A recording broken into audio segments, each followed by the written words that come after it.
আসসালামু আলাইকুম ভিউয়ার্স, আশা করি সবাই ভালো আছেন। আমি আলহামদুলিল্লাহ ভালোই আছি। আজ আমি আপনাদের সাথে শেয়ার করব শিম ভর্তা। ভর্তা সবারই ভালো লাগে।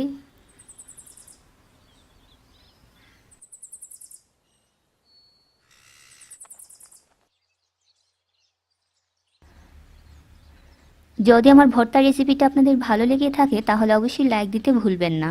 আর যারা আমার চ্যানেলটি এখন সাবস্ক্রাইব করেননি অবশ্যই করে নেবেন। তাহলে চলুন দেখে নিই খুব সহজেই কিভাবে শিম ভর্তা তৈরি করতে হয়। শিম ভর্তা তৈরি করার জন্য আমি এখানে 250 গ্রাম শিম নিয়েছি।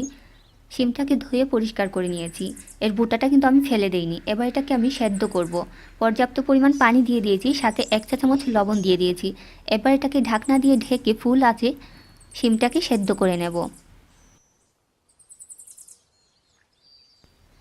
শিমটাকে সেদ্ধ করে অবশ্যই পানিটাকে ঝরিয়ে নিতে হবে। দেখতেই পাচ্ছেন আমি একটা স্টেইনারের মধ্যে রেখেছি যাতে পানিটা ঝরে যায়।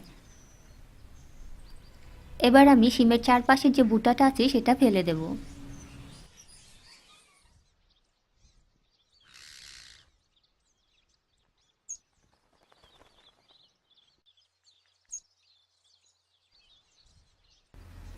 দেখতেই পাচ্ছেন আমি শিমের বুটাটা ফেলে দিয়েছি। এবার আমি শিমের সাথে দিয়ে দিচ্ছি কয়েকটা কাঁচামরিচ। আপনারা আপনাদের স্বাদ মতো কাঁচামরিচ বাড়িয়ে কিংবা কমিয়ে দিতে পারেন। তবে হ্যাঁ, কাঁচামরিচের পরিমাণটা একটু কমিয়ে দিবেন, পরবর্তীতে আমরা শুকনা মরিচ ব্যবহার করব। এবার শিম এবং কাঁচামরিচটা একসাথে বেটে নিতে হবে। দেখতেই পাচ্ছেন শিম এবং কাঁচামরিচটা আমার বাটা হয়ে গেছে। প্রথমে একটা হাঁড়িতে দিয়ে দিচ্ছি 2 টেবিল চামচ সরিষার তেল। তেলটা গরম হয়ে গেলে এর মধ্যে দিয়ে দিচ্ছি হাফ কাপ পরিমাণ পেঁয়াজ কুচি, সাথে দিয়ে দিচ্ছি 3 টেবিল চামচ পরিমাণ রসুন কুচি।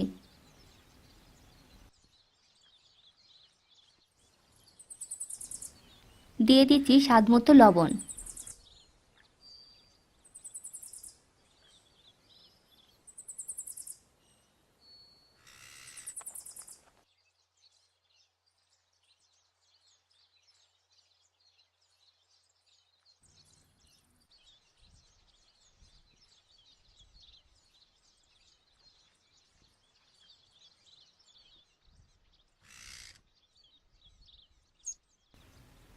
এবার দিয়ে দিচ্ছি চিমটি পরিমাণ হলুদ গুঁড়ো।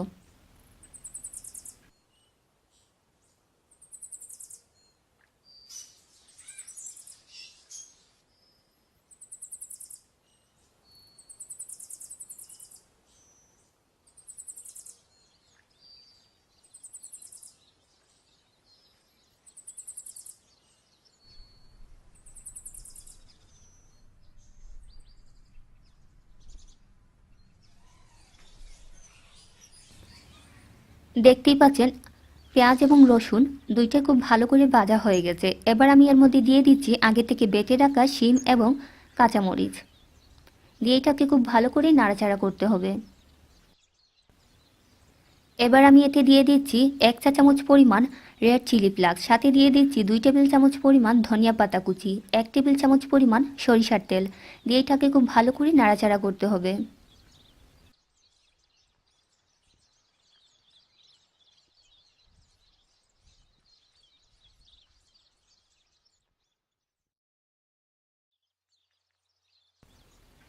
এবার আমি চুলাটা বন্ধ করে দিচ্ছি।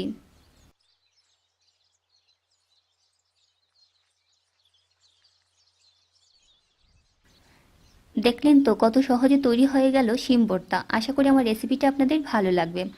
আর যদি ভালো লেগে থাকে তাহলে অবশ্যই লাইক দিতে ভুলবেন না। আর যারা আমার চ্যানেলটি এখন সাবস্ক্রাইব করেননি অবশ্যই করে নেবেন। আজ তাহলে এখানেই বিদায় নিচ্ছি। আল্লাহ হাফিজ।